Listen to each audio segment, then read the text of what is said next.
मीराबाई कबीर जी के पास जाती हैं और कहती हैं, महात्मा जी आज्ञा हो तो मैं शंका समाधान चाहती हूँ। मैंने आज तक किसी के मुख से ये नहीं सुना कि कृष्ण जी की भी जन्म मृत्यु होती है। परमेश्वर कबीर जी ने कहा, ये आपके धर्म गुरुओं की गलती है, जिन्हें आज तक स्वयं ज्ञान नहीं था कि उनके सदग्रंथों में क्या लिखा है। जिस रास्ते से मीराबाई कृष्ण जी के मंदिर जाती थी, उसी रास्ते में एक छोटा सा बगीचा था जिसमें कबीर साहिब सत्संग कर रहे थे। मीराबाई ने देखा, यहां पर परमात्मा की चर्चा चल रही है। परमेश्वर कबीर जी संक्षिप्त में सृष्टि रचना का ज्ञान सुनाते हुए कहते हैं, बच्चों, श्री कृष्ण जी से भी ऊपर और भी सर्वशक्तिमान परमात्मा है। जन्म और मरण तो कृष्ण जी का भी समाप्त नहीं हुआ, तो उनके पुजारियों को कैसे पूर्ण मोक्ष मिलेगा। परमेश्वर कबीर जी के मुख से ये बातें सुनकर परमात्मा के लिए भटक रही आत्मा को नई रोशनी सी मिली। सत्संग समाप्ति के पश्चात मीराबाई कबीर साहिब के पास जाती हैं और कहती हैं, महात्मा जी आप आज्ञा दे तो मैं शंका समाधान चाहती हूँ।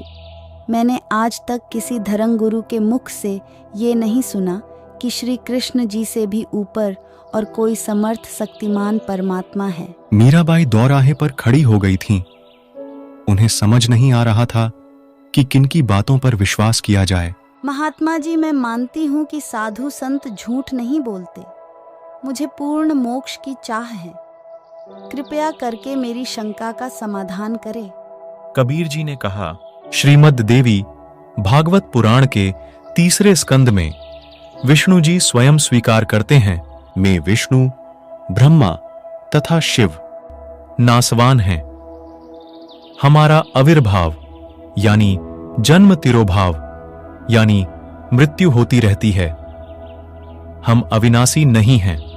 महात्मा जी मुझे तो स्वयं कृष्ण जी दर्शन देते हैं और मैं उनसे संवाद भी करती हूँ। अच्छा तो ठीक है, आप उन्हीं से पूछ लेना कि उनसे ऊपर भी क्या कोई परमात्मा है। वो झूठ नहीं बोलेंगे।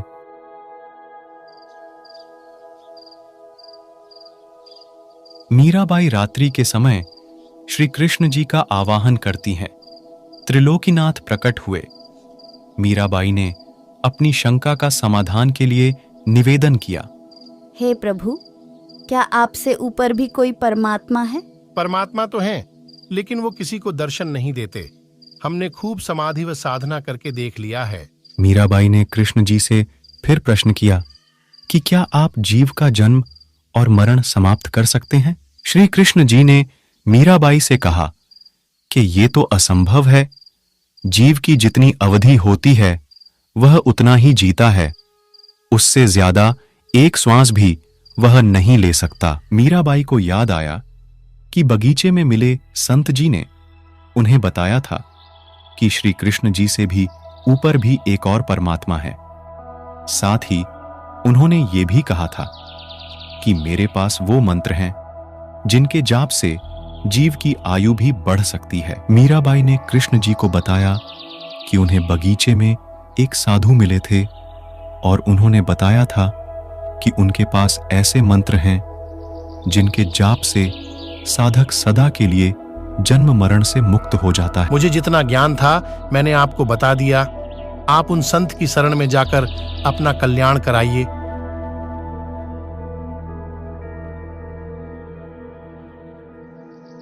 अगले दिन मीरा मंदिर नहीं जाकर सीधे संत जी के पास गई और श्री कृष्ण जी के साथ हुई सारी वार्ता कबीर जी को बताई और कबीर जी से दीक्षा लेने की इच्छा व्यक्त की।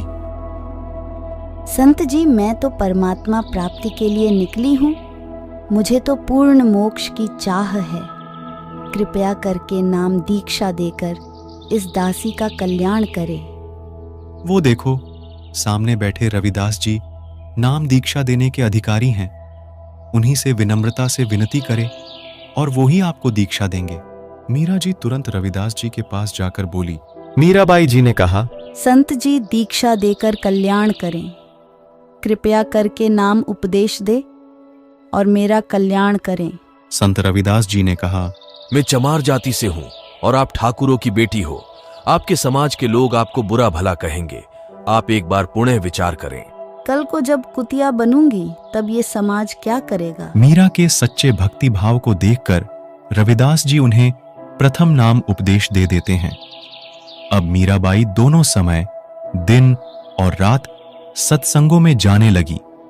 रात्रि के समय मीराबाई काफी देर तक सत्संग सुनती, क्योंकि सत्संग दिन की बजाय रात्रि में ज्यादा हुआ करता था। आजा बंदे शरण राम की, फिर पाछे पछतावेगा भाई। आजा बंदे शरण राम की, फिर पाछे पछतावेगा। मीरा को देर रात्रि तक घर से बाहर सत्संगों में जाता देख राणा क्रोधित हुआ। एक तो इस मीरा ने वैसे ही हमारी नाक कटवा रखी है, और अब देर रात को भी घर से बाहर पता नहीं कहां कहां जाती रहती है। आने दो इसको। मीरा का देवर मीरा के भक्ति मार्ग में रुकावट था। एक तो तुमने पूरे ठाकुर समाज में हमारी नाक कटवा रखी है, हमारी कहीं इज्जत नहीं रह गई है। सभी लोग ना जाने क्या क्या बातें बनाते हैं। तुम इतनी रात्रि को उन संतों के पास क्या करने जाती हो? यदि कोई व्यक्ति मनुष्य जीवन में भक्ति नहीं करता है तो जब वह 84 लाख योनियों में जन्म लेता है, निवस्त्र होकर गलियों में घूमता फिरता है, तब उसकी इज्जत कहाँ रह जाएगी? मीराबाई की इन बातों को सुनकर राणा और भी क्रोधित हो जाता है और उसे समझाने के लिए उनकी माता को भेजता है। लेकिन मीराबाई जी ने तब भी सत्संग में जाना बंद नहीं किया। कुछ वर्षों के पश्चात देवर के अत्याचारों से दुखी होकर मीराबाई वृंदावन जाकर रहने लगी। वृंदावन में मीराबाई को कबीर परमात्मा एक साधु के रूप में मिले और उन्हें बताया कि अभी तो आगे की पढ़ाई शेष है, यानी कि प्रथम नाम के उपदेश से मोक्ष नहीं होगा। कबीर परमात्मा ने मीराबाई को सतनाम दिया। फिर मीराबाई को कबीर परमात्मा ने वही रूप दिखाया जिसमें वह रविदास जी के साथ उन्हें मिले थे। दर्शकों, अब आप सोच रहे होंगे कि कबीर जी भी तो यहाँ पर जन्म लेकर आए थे, उनकी भी तो मृत्यु हुई थी, आप उनको परमात्मा कैसे सिद्ध कर सकते हो? तो इसी के लिए हाँ देखिए हमारी आगे की वीडियो। इसमें हम आपको बताएंगे कि कौन थे कबीर साहब और वो कैसे अपने निज धाम सतलोक गए थे। पाथर पूजे हरि मिले तो मैं पूजू पहाड़, ताते वो चक्की भली पीस खाए संसार। काकर पाथर जोड़कर मस्जिद लई बनाए, तापर मुल्ला बांग दे क्या बहरा हुआ खुदाए। धार्मिक पाखंड के विरुद्ध इस तरह की वाणियां पहचान है उस संत की जो अध्यात्म का आधार है, जिनकी वाणी के बिना सब संत समागम अधूरे होते हैं। हम बात कर रहे हैं कबीर जी की, काशी वाले उसी धाड़क कबीर की जिनकी महिमा सभी धर्म ग्रंथ करते हैं।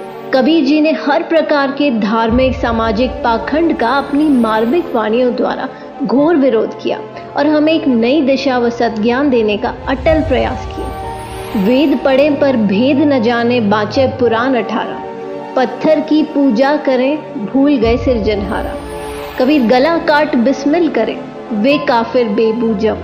औरा काफिर बता वही, अपना कुफर न सूझम। इसी तरह जात पात के ऊपर भी कबीर जी ने अपनी अमर वाणी बोली है। काहे को कीजे पांडे छूत विचार, छूत ही ते उपजा सब संसार। हमरे कैसे लोहू, तुमरे कैसे दूत, तुम कैसे ब्राह्मण पांडे, हम कैसे सूत।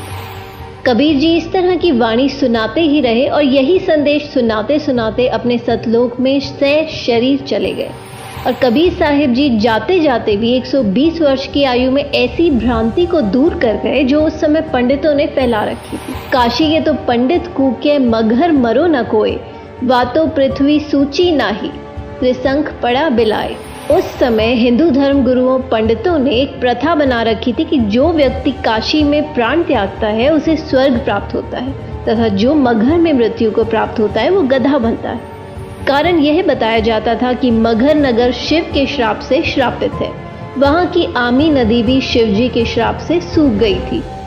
यह धर्म गुरुओं का मनमाना आचरण बताते हुए पूर्ण परमात्मा कबीर साहिब जी कहते हैं, भूमि भरोसे बूढ़ ही कल्पत है दहुदीन, सबका सदगुरु कुल धनी मगहर बये ल्योलीन।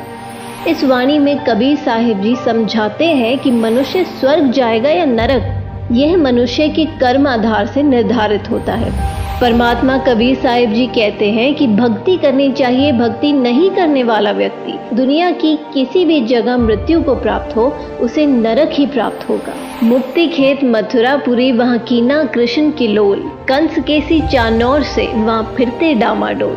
परमात्मा कहते हैं कि मथुरा जिसे आप लोग मुक्ति का धाम बताते हो, क्योंकि श्री कृष्ण जी ने वहाँ लीलाएं की थी, लेकिन उसी मुक्ति धाम में कंस केसी चानौर की दुर्गति से मृत्यु हुई।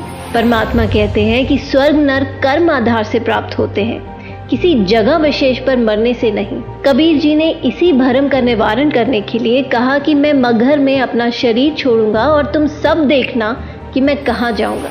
इस बात से हजारों की संख्या में लोग निश्चित दिन मगहर में पहुंच गए। कबीर जी ने कहा कि मैं बहते पानी में स्नान करूंगा। राजा ने बताया कि यहाँ एक आमी नदी हुआ करती थी जो भगवान शिव के श्राप से सूख चुकी है। कबीर जी ने उस नदी की तरफ अपने हाथ से इशारा किया, जैसे ट्रैफिक पुलिस वाहनों को चलने का इशारा करती है। इशारा करते ही थोड़ी दूरी पर एक बम फटने जैसी आवाज आई और नदी पानी से भरकर चल पड़ी। सभी ने ये लीला देखकर कबीर जी की जय जयकार की और नदी में स्नान किया। कबीर परमात्मा की लीला का आज भी जीवित प्रमाण है और आज भी आमी नदी में पानी बह रहा है। मगहर के नवाब बिजली खान पठान व काशी नरेश वीर देव सिंह बघेल जो कबीर जी के शिष्य बन चुके थे, वो दोनों ही अपनी अपनी सेना लेकर वहां पहुंच गए थे। स्नान करने के बाद कबीर जी ने उनसे पूछा कि सेना किस लिए लाए हो। दोनों राजाओं ने गर्दन नीची कर ली। तभी वहां खड़ी भीड़ में से आवाज आई कि मुस्लिम लोगों ने कहा, आप हमारे पीर हैं, हम आपका अंतिम संस्कार मुस्लिम रीति से करेंगे, इन काफिर हिंदुओं के हाथ नहीं लगने देंगे। हिंदुओं ने कहा कि हम कटकर मर जाएंगे, लेकिन भगवान आपका शव इनके हाथ नहीं लगने देंगे।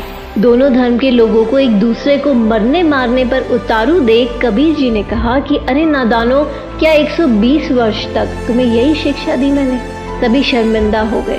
कबीर जी ने आदेश दिया कि यदि आपस में लड़े तो तुम सबको मेरी 3 तलाक है। मेरे जाने के बाद शरीर के स्थान पर जो कुछ भी मिले आधा आधा बांट लेना, लेकिन लड़ना मत बच्चों। भक्तों ने एक चद्दर बिछाकर उस पर सुगंधित फूल डाल दिए। उस पर कबीर जी लेट गए। एक चद्दर ऊपर डाल दी। थोड़ी देर में आकाशवाणी हुई, उठा दो पर्दा, इसमें नहीं है मुर्दा। लोगों ने जब आसमान की तरफ देखा तो एक अद्भुत प्रकाश ऊपर की ओर जा रहा था। आकाशवाणी में कबीर साहिब जी ने पंडित और ज्योतिषियों से कहा कि खोलो अपने पत्रे और देख लो मैं कहाँ जा रहा हूँ। सबने देखा और कहा कि यहाँ तो सब नक्षत्र ही बदल गए हैं, ये तो स्वर्ग से भी ऊपर की ओर जा रहे हैं। तभी तुरंत चद्दर हटाकर देखा तो दोनों चद्दरों के बीच में सुगंधित फूल मिले, जिसे देखकर सभी हिंदू मुसलमान जो लड़ाई करने वाले थे वो आपस में लिपटकर फूट फूट कर रोने लगे। सभी एक दूसरे के गले लगकर इस प्रकार रोने लगे जैसे बच्चों की माँ मर जाती हो, जैसे वो अनाथ हो गए हों।